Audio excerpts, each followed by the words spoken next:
Okay, there we go.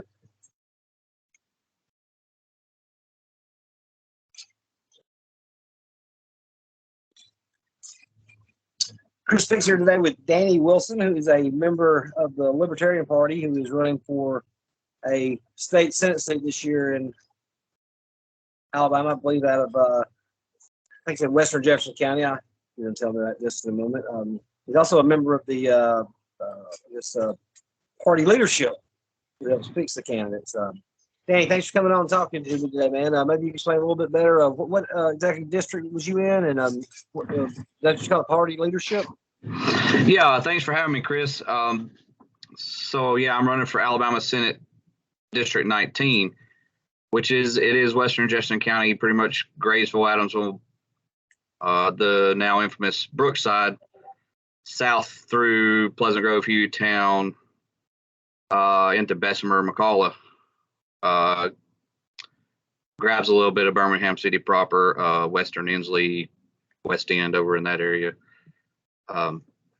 Runs all the way county line through Bessemer down Morgan Road towards Helena. So it's a fairly big district. It's not as big as some of the rural areas, obviously, but for a city or suburban area, it's a pretty big district. I'm also Region 2 representative for the Libertarian Party of Alabama. So, before I sort of heard you say Brookside, y'all kind of had some problems with that little police force there, as I recall, haven't you? Yeah, they were doing some shady stuff out there.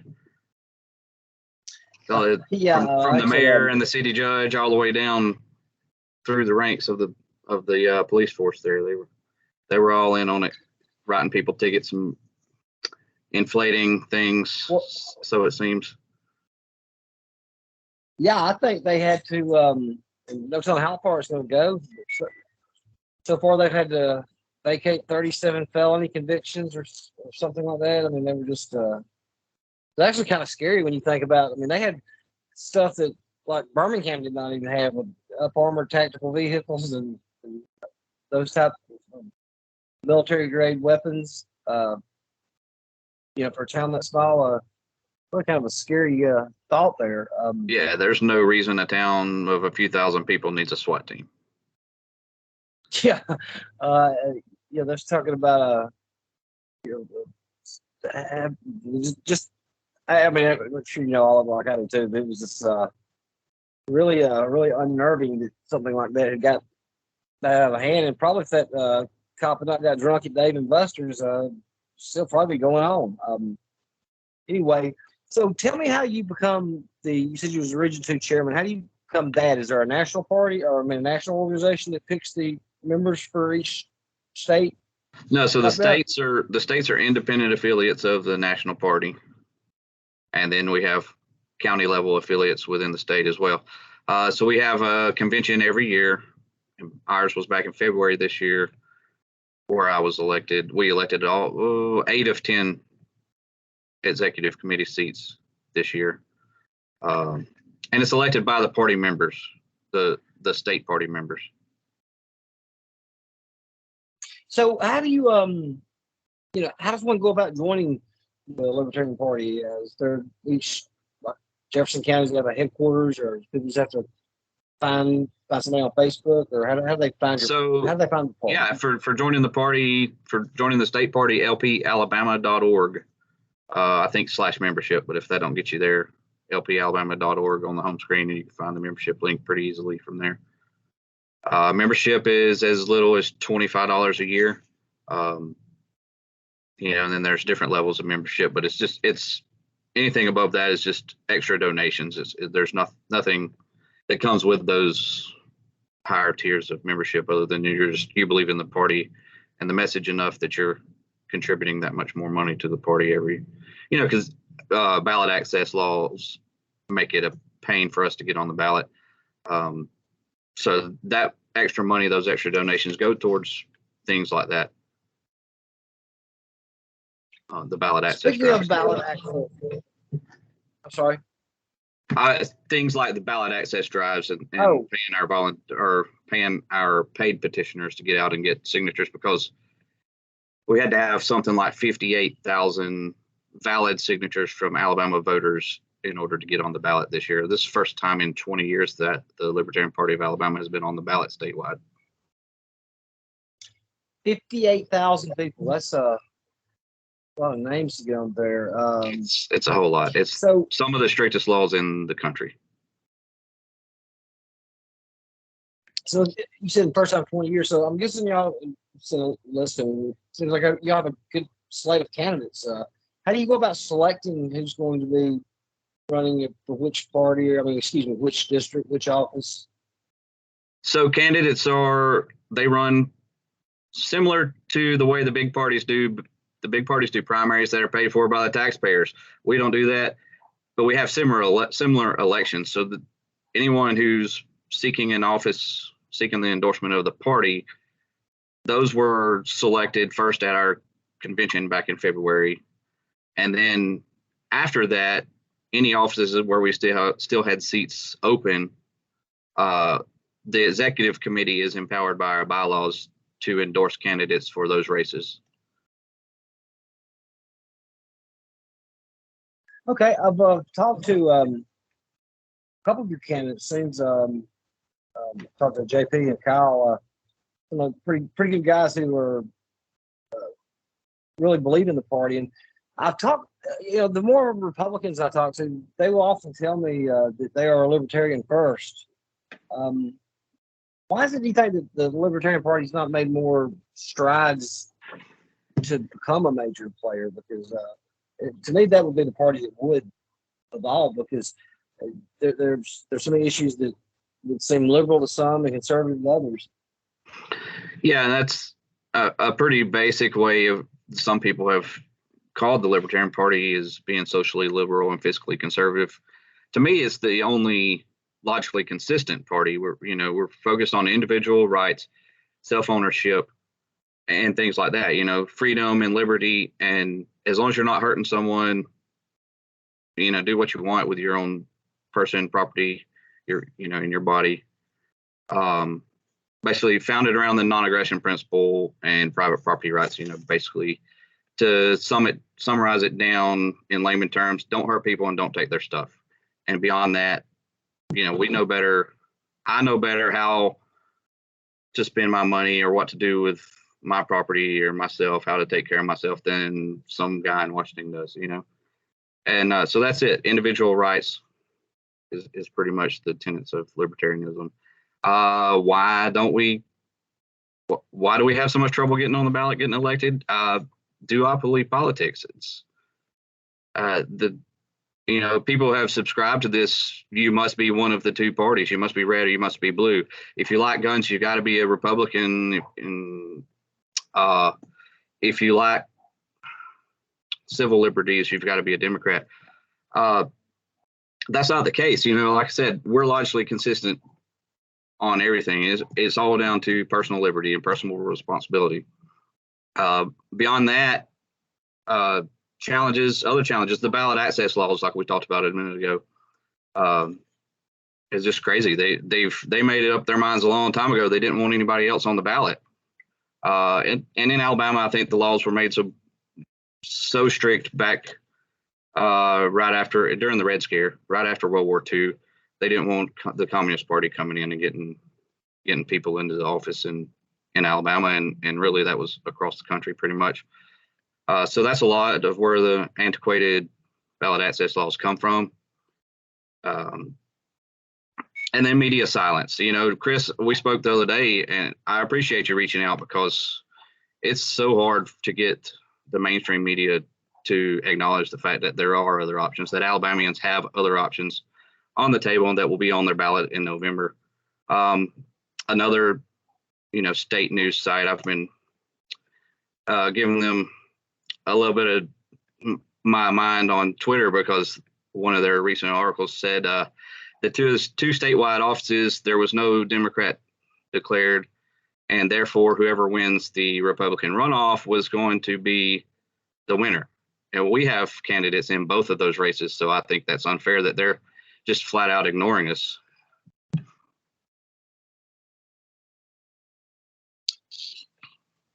Are you still with me?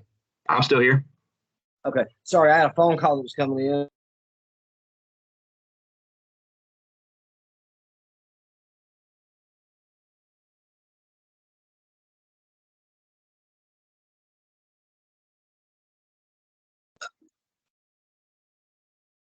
They really want to talk to you, huh? What now? I said they must really want to talk to you. Yeah, man, that was one of the candidates that's running for one of the seats, and yeah, that's basically right now it's like a lot of us just want assurance. um, we go down to final days here, and then basically annihilate it just right here. You know, like I've told them, the cards are already set. You know, the die is cast. Now you just got to get your people out. You've delivered the message. People have heard it. They spoke loud and clear on election night. And when you think that 66% of people voted against the incumbents in both races, that's just make sure you get them back out. But anyway, what I forgot the question I'd asked, and he was halfway through the answer. I was talking about, was it ballot access or? Yeah, we're talking about the challenges and why aren't libertarians? Why is it so difficult for libertarians to get on the ballot to get elected, Okay, get seats, get butts in seats? And, and not only when you mentioned nationwide too. I remember back in when we had the long time in my life and probably years as well that we had a legitimate third party candidate that probably would have. I know he would have fallen into the House, but in '92 when Ross Perot ran and he dropped out and came back in, that crazy stuff. They really didn't have to let him on the ballot that year because he had not ran before and he didn't have any votes, so they could have kept him off if they'd wanted to. But I think he had the money. Yeah, when you got billions of dollars to throw at it, it just makes it a lot easier than the guy on the street. Yeah, and that's why they couldn't ignore Trump either. He had the money to throw at it. Yeah, exactly. I mean, you're right. When you have unlimited resources, that's one thing that I don't know what the Libertarian Party's platform is on their views, but it seems that these people with money, Senator Scott from Florida, he spent $100 million of his own money for a Senate seat that pays $175,000 a year. That makes no sense to me whatsoever. You're going to be there, 10 years to recoup that? No, you'd have to be there. Yeah, 100 million. Yeah, he makes $175,000 a year, and he spent $100 million of his own money. Oh yeah, 50 years or so. Yeah. I mean, I'm like, it can't. And he just left as governor, so it can't be that prestigious. We see every one of them end up rich, and it seems like absolute power corrupts absolutely. And mention that about ballot access. You're right; they don't want nobody else on there, and it's going to continue that way until the Reform Party made some breakthroughs. I mean, do you see anywhere that the Libertarian Party's going to win a state Senate seat or maybe a representative seat or even as far as a governorship? I guess I'm sure it did. Yeah, we've got some great candidates this year, and I'm really excited to see what they do. Part of it, the biggest part of it is getting our message out there. We don't have the kind of money that the duopoly politicians have in their, we don't have $1 million donors in our back pockets. It's really a grassroots effort kind of thing here, and every little bit helps. There are other states who have had libertarians elected. Pennsylvania, they executed a pretty good strategy this past November, I think, where they had some time after the primaries to see what states had vacancies before, so they targeted specific seats. They got over 100 libertarians elected to office in Pennsylvania. There's other stories like Oh, that wow. across the nation. So there are libertarians making headway and getting people elected, and we hope to do that here in Alabama. When you said something a while ago too about you was explaining it, individual rights and freedom. It's basically sounds like a lot of what our founders, what we're founded on, is those very principles, and somewhere along the way we've gotten away from that. Right. I don't know if the founding fathers, especially in my opinion, the anti-federalist portion of the founding fathers, spoke a lot about individuality and individualism, individual rights, personal property rights, those kind of things. And that's, I was, I guess if we have to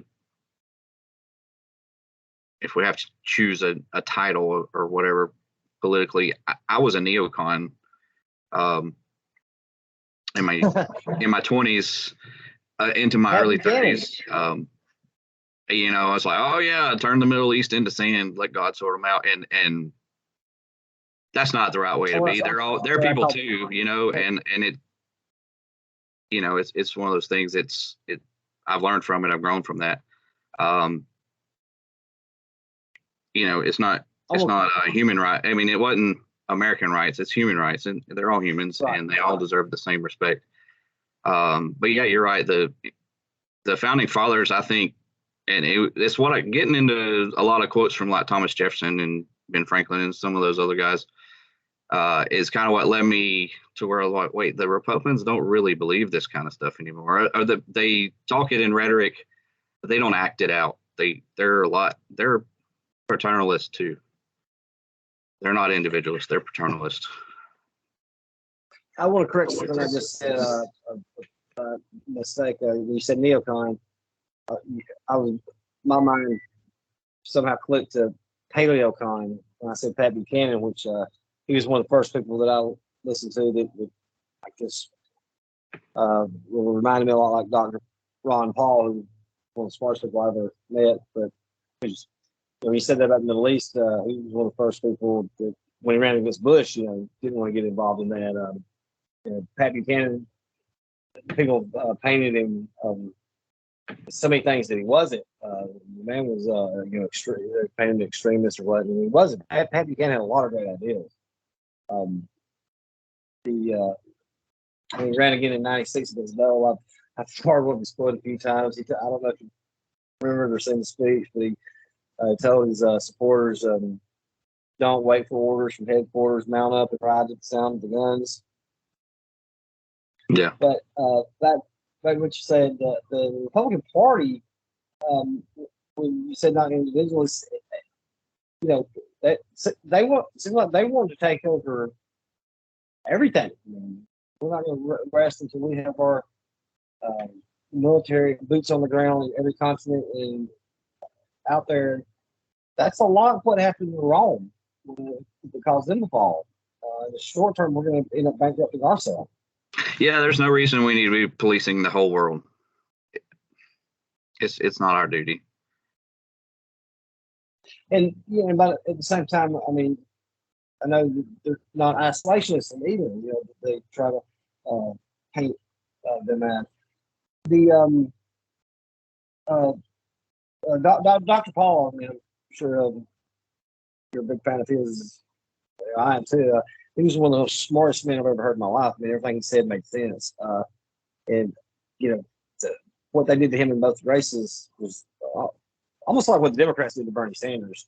I don't think the parties itself are going to allow that unless you have what I could see coming as a split with and I think when you actually talked about this with the progressives in the Democratic Party and then the Republicans splitting in the wings. What's your thoughts on having a 4-party system like that? Do you think we're headed towards that, or is it going to go to something like in Europe? We have 5, 6, 7, 8, or Europe and Canada they have a lot of parties. There's 5 or 6 different parties in Canada in Europe that have people in the parliament. Why can't we have that here? George Washington warned us in his farewell address against against a party system. I think it was one of the greatest farewell speeches, probably the greatest one ever, because not only he warned of that, but he warned of foreign entangling alliances too. Yeah. Yeah, the entangling alliances thing is a good. Eric brought up a lot today talking about NATO. And another quote that I often love, the Civil War buff I'm studying. It's quoted a lot, but Jefferson, resistance. What is it? When tyranny becomes law, resistance becomes duty. Yeah, something like that. Yeah, something of those effects. So we heard President Biden the other day speaking about, I don't know, I had listened to this 2 or 3 times because it had been one of the most idiotic comments I've ever heard in my life. He wanted to do away with 9mm ammunition, and make it where people couldn't get no more than 22, because if a 22 hits you in the heart, the doctor can save you, and a 9mm is going to kill you. And I was thinking, well, that's the whole reason I shot you. Right. I mean, if I have to use my weapon to defend myself, I want it to stop you, not to bounce around and let you keep coming at me, and then you can go to the doctor later and get a Band-Aid, right?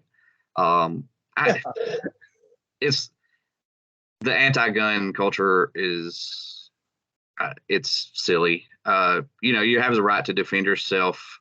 It's horrible. There's some horrible things happening out there where guns are being used as the tool to do it, and nobody is justifying those things. Without guns, you can't get the guns off the street. How are you going to get however many millions of guns there are in the U.S.? How do you get them off the street? But without the guns, they're just going to find other tools to do it. They always have. They do it in other countries. It's evil. We need to be combating evil, and people need the right to defend themselves by whatever means is available to them, and with whatever tools, they should be able to acquire whatever tools they want to defend themselves with. Yeah. So I have this conversation with people all the time. I'm a pro Second Amendment guy. I don't know what the answer is.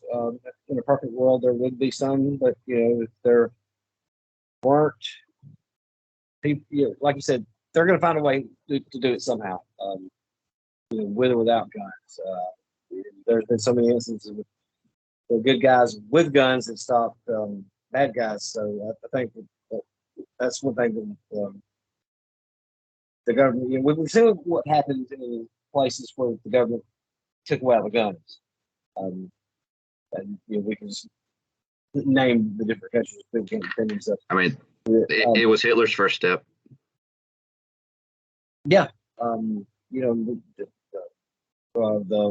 Russia, communist Russia and China, Khmer Rouge, Cuba. I mean, you take the guns away from the people.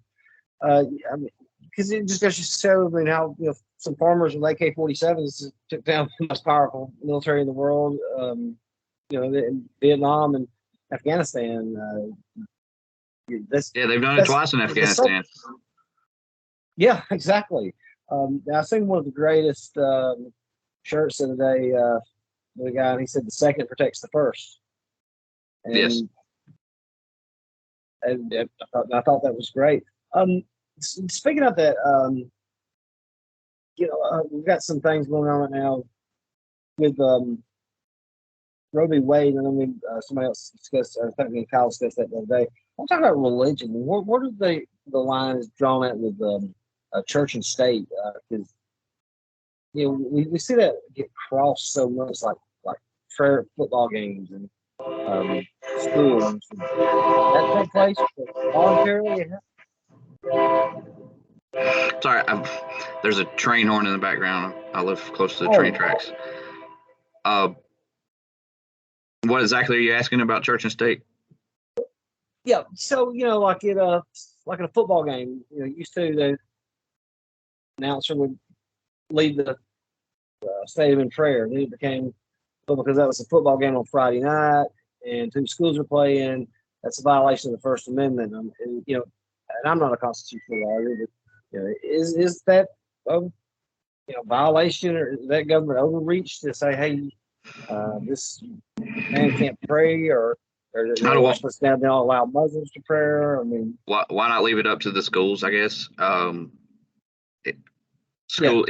guess it is government because they're government schools, but if enough of the parents say, hey, we don't want to hear the prayer, then maybe the school needs to reconsider. And enough of the, I'm not big into the whole you can't pray or you must pray either way. I still kind of individually, if you don't want to hear it, don't listen.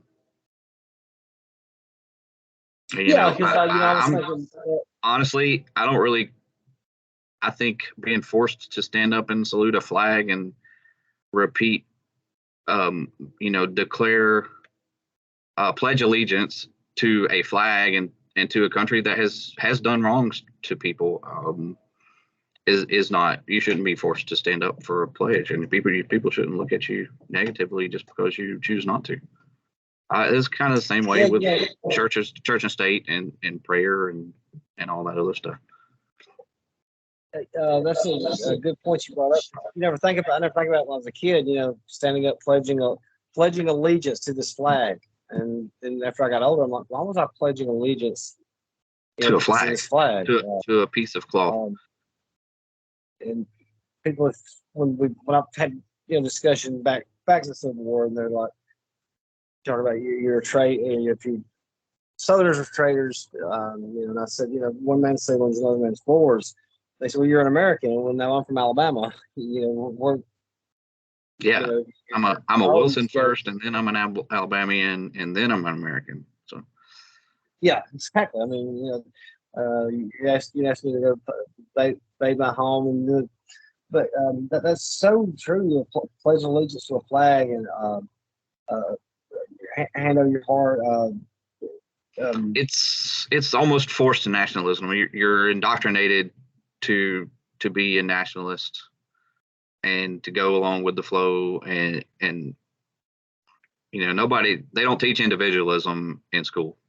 That's not the structure of the school. The Prussian model of the school system, that was designed in Germany hundreds of years ago, right? Exactly. I forgot who it was. One of the founders that said that it may have been Jefferson. A patriot must always be willing to defend his country against his government. Yeah, right. That's another reason for the Second Amendment. That's the reason for the Second Amendment. I mean, yeah, of course, it does sound ridiculous to say, oh yeah, you're going to you're going to use an AR-15 to defend against a country that has nukes. But the Afghanis have done it. The Vietnamese did it. The Koreans did it. Even before there was nukes, the colonists, they took down the most powerful military in the world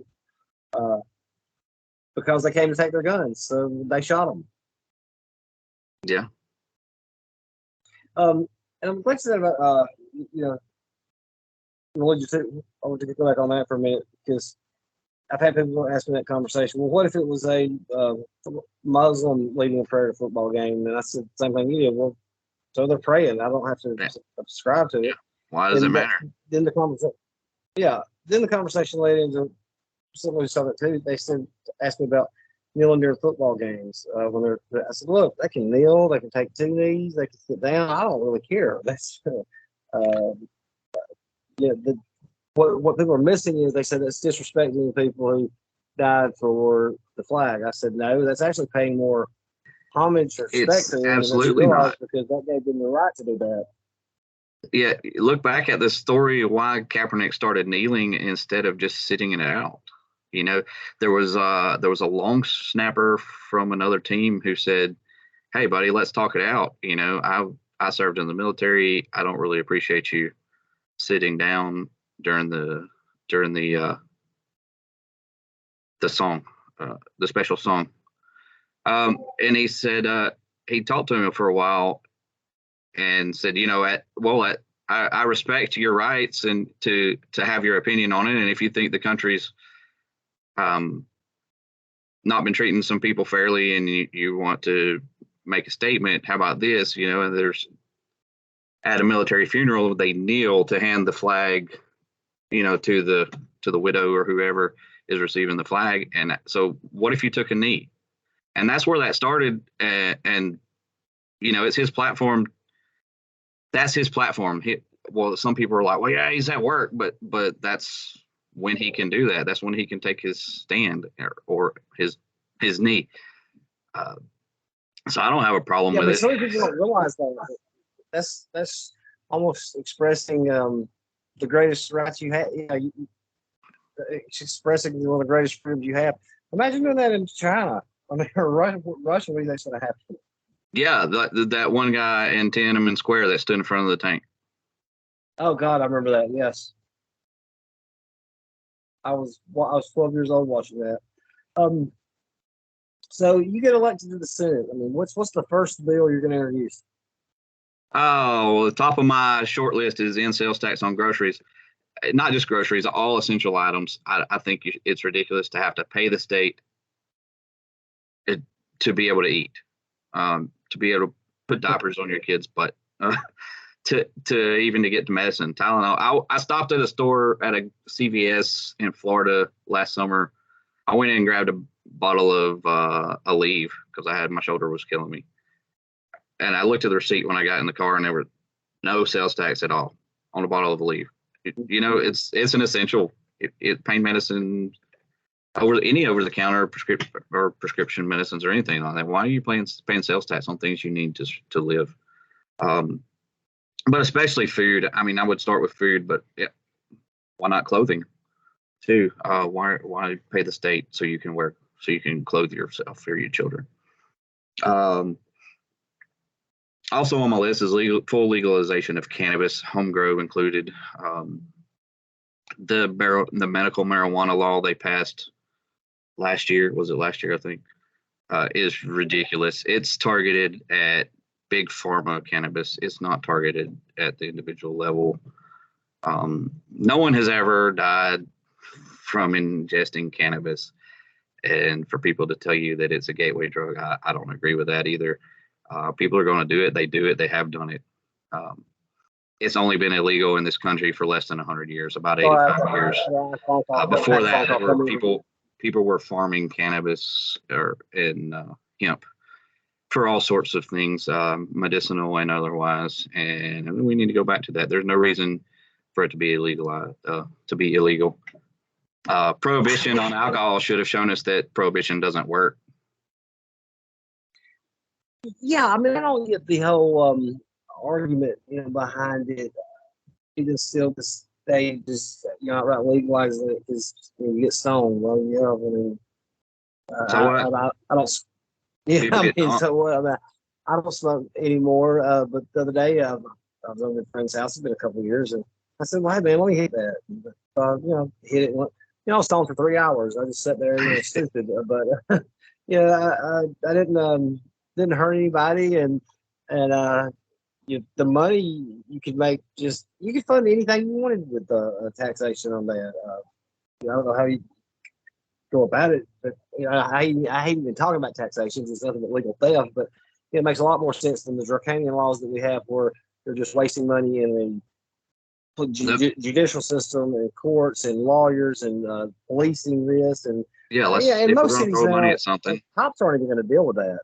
Yeah, if we're going to throw money at something, let's throw it at treatment plans for those who want to be treated. Exactly. There are people, Jennifer, I can't remember her last name, of Canabama down in South Alabama. She was in our we had a cannabis legalization discussion at our convention. And I believe she's the one, I hope I'm not misquoting her, that said that she used cannabis to get off of hard drugs. That it was a gateway to healing for her. So yeah, it was a gateway drug in that it was her gateway to get off of harder stuff and get her pain management under control, so that she didn't have to do the opioids and the other things like that. But yeah, cannabis helps a lot more people than it hurts. Some people go to alcohol to ease the pain, to soften the pain, and some people like cannabis. Yeah, I mean, if you're not hurting anybody else with it, what's the big deal? no.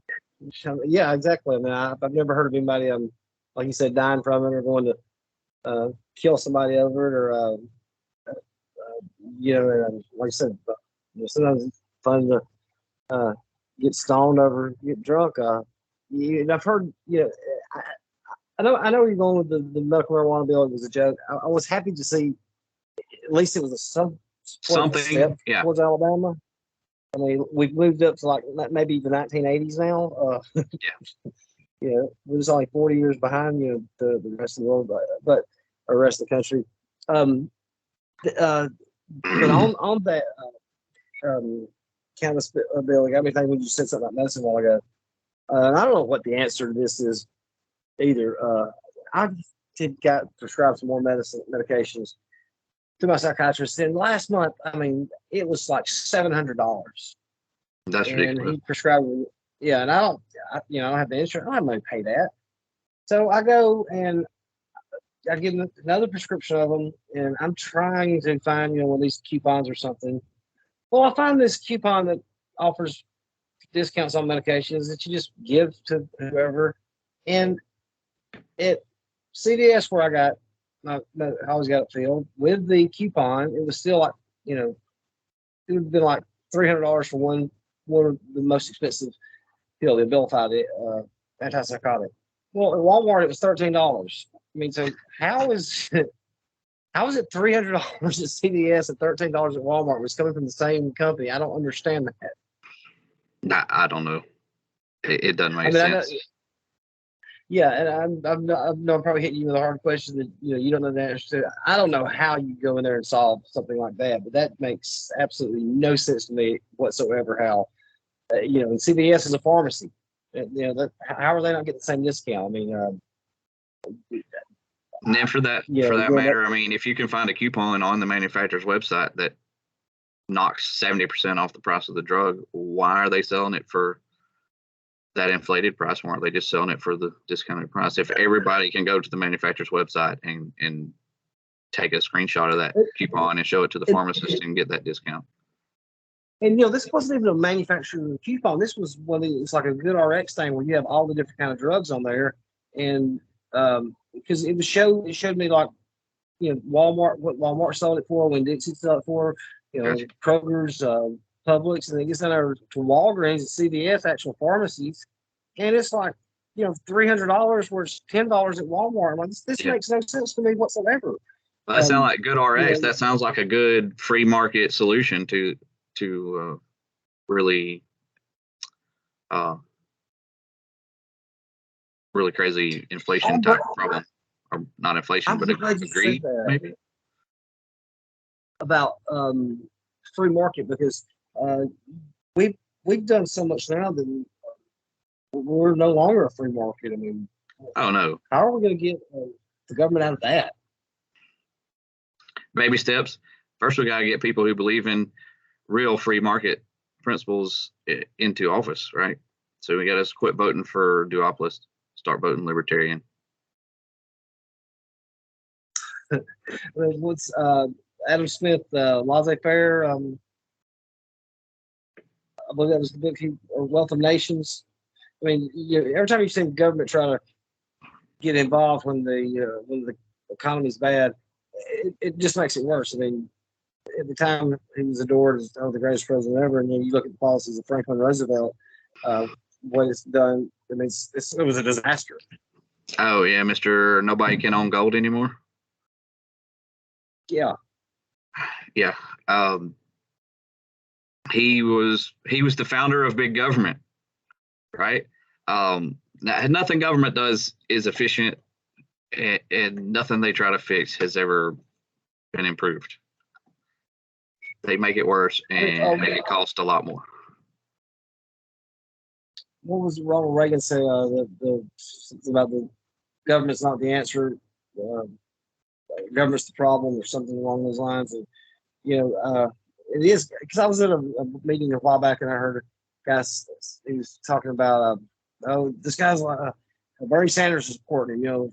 He wants everybody to have health care, and I thought to myself, well, I don't know if anybody doesn't want everybody to have health care. That's not the issue. The issue is the government being involved in running it. I don't think you find anybody that says, "Hey, I'm against people having health care."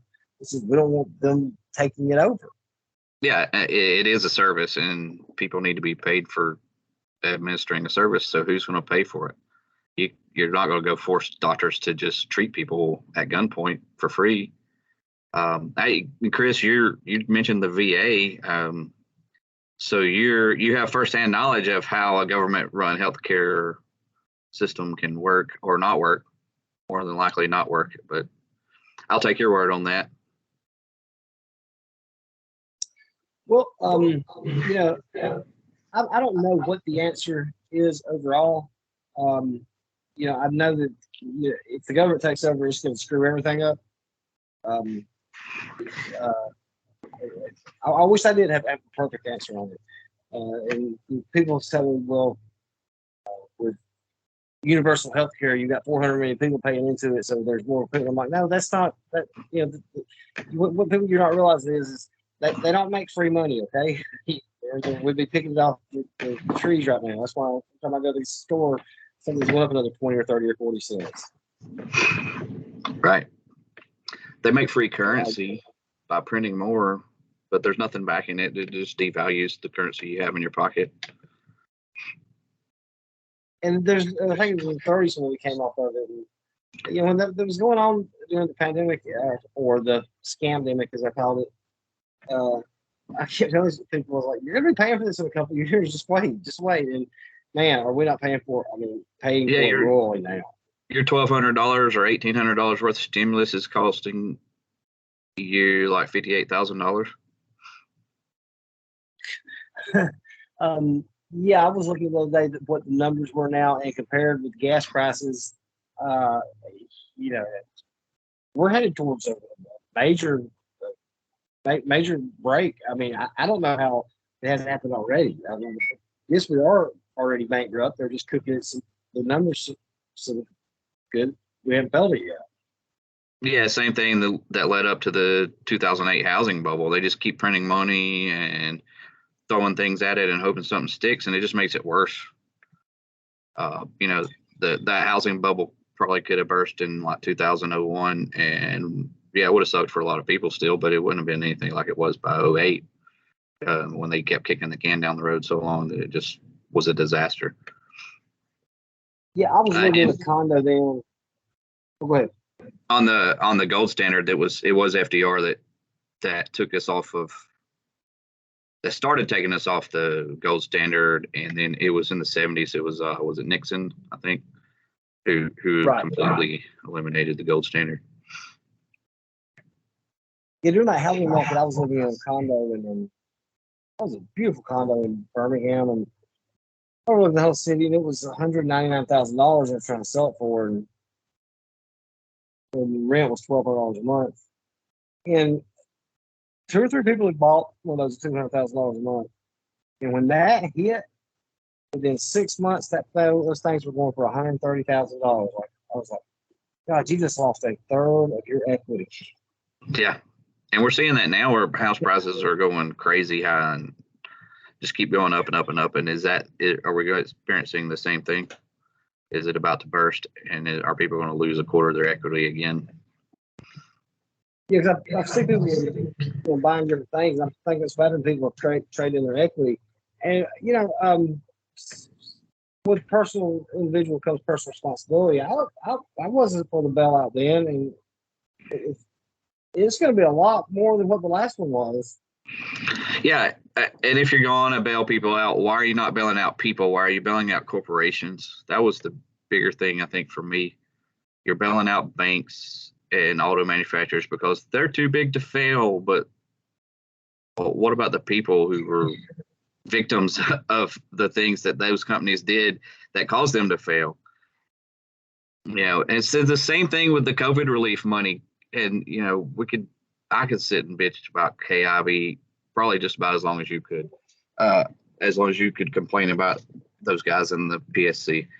But the gas tax in 2018 that she plowed through, y'all are going to vote for this or you're not going to get elected. And then now this back in, was it October, November, with the special election on the or the special session for the COVID relief money to build prisons. That money was not for prisons. That one money was for people whose businesses you shuttered by calling them non-essential.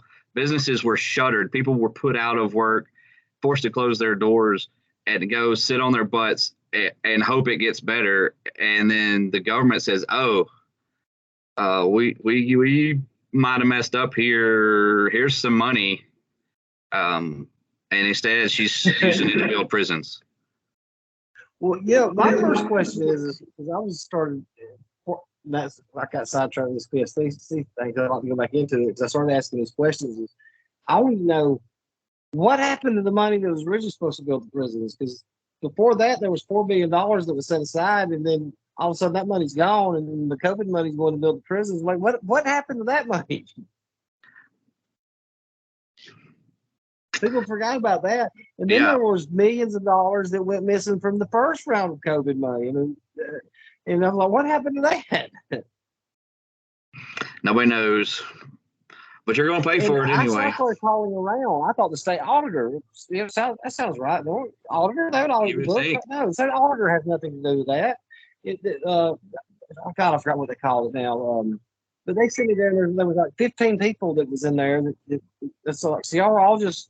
It's probably some kind of oversight committee that's made up of the people who are doing the things that need overseeing. Yeah, I can't remember what the name they called me. They said this thing you need to call, and it's like I was thinking, is this just an office, and y'all just handing the phone around to each different person? Because there was a councilman here in Birmingham. I'm not going to call him out by name. He's a friend of mine. But you remember when they raised taxes in Birmingham, just astronomical, and they raised $1 billion to build that Dome Stadium. Yeah. All right, so that was like in 2008, 2009, whenever Langford ended up getting it. Well, they had the money to build. They had the $1 billion. They'd already raised the taxes. I mean, it was a massive tax increase. And Langford was telling me, and you got the money to build it. So I asked one of the councilmen, I said, "What happened to that $1 billion?" And he said, "Well, that was money that was allocated to the project." And I was like, "Well, okay." He said, after the project was canceled, it was redirected to the councilman's districts. And I'm like, "Okay." And he said, after it was redirected, they redistributed it where it was needed the most. I said, "So y'all just stole $1 billion."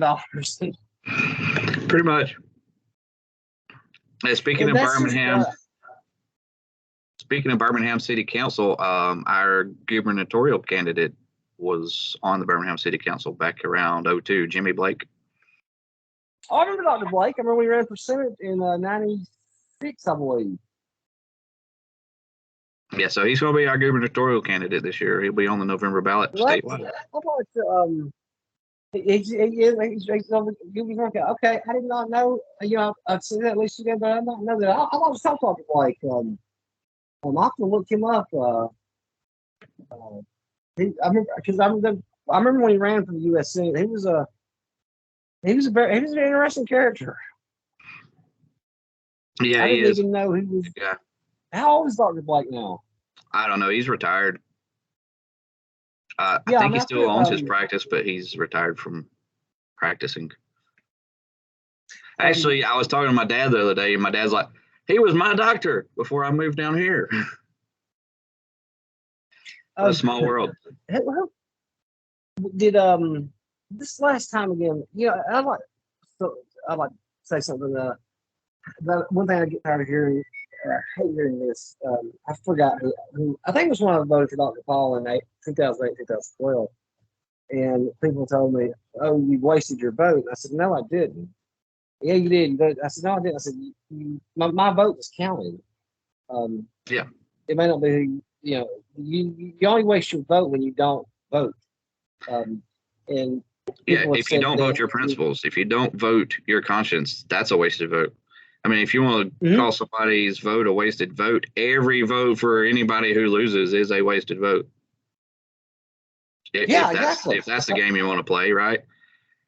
Yeah, that's a great point. I never thought of it that way. I vote my principles. I'm going in there. I'm not going to vote for people. I may only vote in one or two races. If I don't know these people well enough to vote, why should I determine those other people's in that district's next 4 years? How they're going to be ruled. Back in the primaries, I went in and I was like, I only want to vote on the amendment. You need to give me an amendments only ballot. And they looked at me like I was stupid. You got to pick one. No, I don't. You should have 3 ballots. And people don't know this. They're like, I didn't know that. I got the manager of the polling place to come over, and she's like, oh yeah, hold on, let me find them. Tore off. It was 6:30 p.m. She tore off the only ballot off of the constitutional amendment only ballot that they had been asked for that whole day. But I'm not a Republican. I'm not a Democrat. I'm not voting in their elections. Give me a constitutional amendment only ballot because I want to vote in the amendment. Yeah. When they said about, they said, and I hate this argument being made too. I heard people say in 2016, somebody said, oh, well, if Jill Stein hadn't been on the ballot, Hillary, they'd have voted for Hillary Clinton. I said, you don't know that. I said, how do you know that? I said, more than likely, I said, they would have stayed at home. I said, and I can counter that argument. I said, if you're going to say Jill Stein voters would have voted for Hillary, then Gary Johnson voters would have voted for Trump. I said, these people were voting against them for a reason. They wasn't going to vote for, she wasn't going to vote for Hillary, and he wasn't going to vote for Trump. So those third-party people did not cost nobody an election. Right. And when there's only one person on the ballot, the people who wouldn't vote for them don't vote for them. They just don't vote in that race. So exactly. A good example was Shane Hazel. He's a podcaster, and he ran for U.S. Senate a couple of times in Georgia. He ran in a district in North Georgia, kind of Atlanta and north of there, in 2020, 21. Maybe it was 21. Anyways, he was the spoiler, forced a runoff. You know how many millions of dollars were pumped into that local economy because he forced a runoff? 5 million, something like that, were pumped into that economy, paying for ads. That money that was funneled in from outside of the state to pay for ads to push both of those two candidates in the runoff. He's gotten flack from both sides. You're the reason the Republican lost. You're the reason the Democrat had to go into a runoff. Well, no, they're the reasons they lost, because not enough people voted for them. He wasn't even in the runoff, and he's getting blamed for the Republican losing the runoff. And and then ultimately, who cares why he won? The guy had the right to run. Absolutely. Anybody that wants to be on the ballot should be on the ballot. And that's, why our ballot access laws are so ridiculous. This might be a little off topic of this. Have you seen that Senate race down around Auburn? State Senate? Yeah, God, I can't remember the guy's name. Starts with a W, but he's running against Auburn City Council. Well, the vote total right now is 6,000. I think it's 6,337, 6,336. He beat him by one vote. Oh yeah, I saw something about that. The one vote, and it was like 4 votes before they counted the provisional ballots. Yeah, the provisionals. It was like 4 vote difference, and after provisionals, it was 1 vote. Yes, I was like, wow. I was in election night, one of the candidates that I've been advising. It's about 9:30, I guess, and he's in a 4-person race, and he's in a solid second. Incumbent's got a small lead over him. Third place guys, I think it was like 32, 30, 26, something. Other guys like 8. So he said, messaged me, goes, when can we stop watching? When do you think we can stop watching returns? I messaged him back and I said, when they call the race. Yeah, right. It's too close to call. You might want to stay up on that. Yeah, he messaged me back a while later. He goes, in your political opinion, he said, do you think with my lead now that I can go to bed? I said, your lead is growing. I said, but the percentage is still the same. There's 52% of the vote in, and you've only got a 4-point lead. It's not over. So I wouldn't be getting ahead of it. One thing I wanted to ask you, I felt sorry for the guy because it caught him completely off guard, and I wouldn't know. I knew I probably could have, set it up just to get myself through it. Thank God, William Weld there was. You remember when they asked Gary Johnson about what would he do with Aleppo, and he said, "What is Aleppo?" Oh goodness, doesn't everybody have an Aleppo moment? Because I don't know what mine is yet.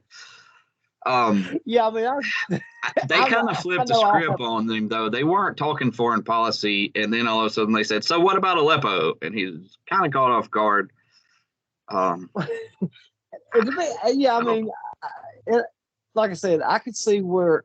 I mean, sure, it would caught me off guard too. I mean, and but just the way they asked it, the look on his face was just so priceless. And I mean, Gary Johnson's. I'm not. He's a smart man, a great politician. The way they called him, I mean, that was one of the best moments I've ever seen. And it wasn't Aleppo. It was the way he said it. Is what is Aleppo? Yeah. And then, William Weld there. I've always liked Governor Weld. Had a great response to it. But that was probably, I guess, I'll say one of the strongest libertarian tickets I've ever seen. They had name notoriety because they had both been governors. They were Republican governors in their states at one point, and so there was a pretty good turnout for them. I think the name notoriety helped a lot. Because I think when is it in go ahead. Oh, I was like, to get on the debates, you gotta have I forgot how you gotta have a large percentage of the votes from the previous election. I mean, a large percent to get on that national level. Yeah, because in '92 they let Perot on the debates, but then in '96, after capturing 19% of the vote, he wasn't allowed to get on the debate stage because he was only polling at around 8 or 9%.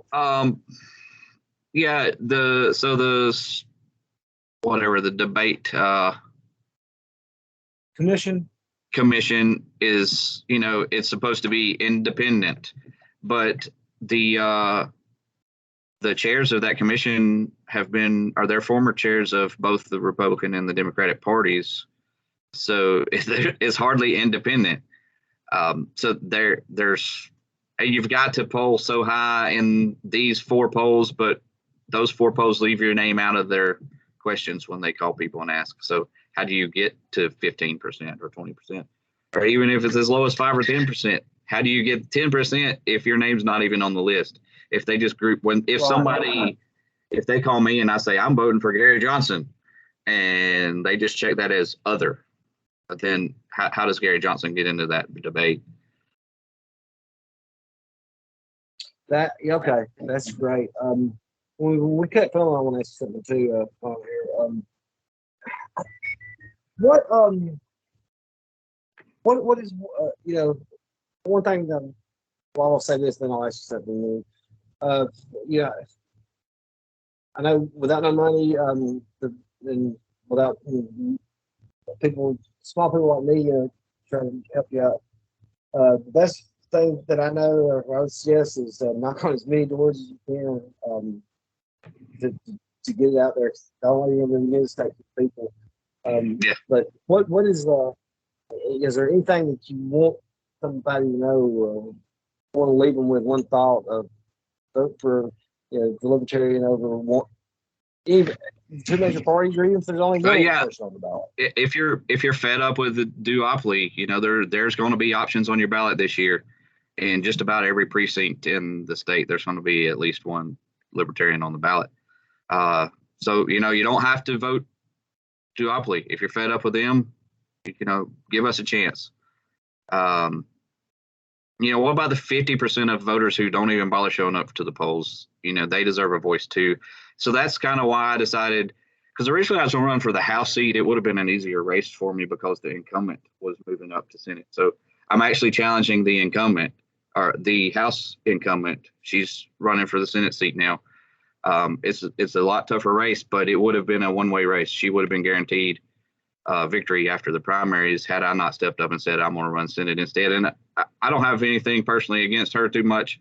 It's just I think people deserve options, and there's 50% of people who have never voted in this precinct, and they deserve a voice too.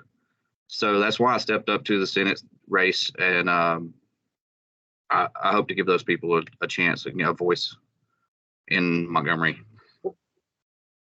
Well, I wish you all luck, and I hope y'all get some people elected. Just even if it's one, start somewhere.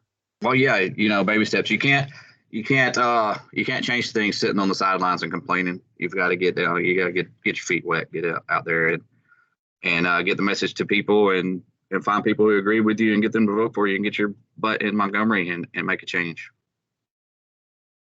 Well, I think that's all I got for you, Dan. Give me some more libertarians, man. I'd love to have them on and get these videos up for you.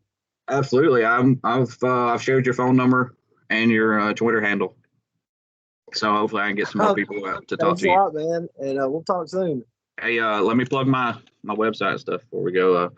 Vote the number 4 Danny.com is my website. My Twitter and Instagram are at Danny the number 4 AL. I'll be sure to put that in the. On Facebook, I'm facebook.com/vote Danny Wilson. Got it. And if anybody likes what they heard and wants to contribute to my campaign, I would love to have those contributions. Venmo, PayPal links are all on my website on the donations page. And, great, man. If you don't have money, if you want to volunteer for the campaign, that's great too. I need some volunteers getting out, getting signs, knocking on doors, getting signs in yards and stuff. So reach out. There's contact forms on my website. I'm pretty active on Facebook, not as much on Twitter, but if you reach out to me, I'll get back with you. All right, Danny Wilson, everybody, Libertarian candidate for Senate. Shoot me a let me just start the recording here. A text or hey, let's does this.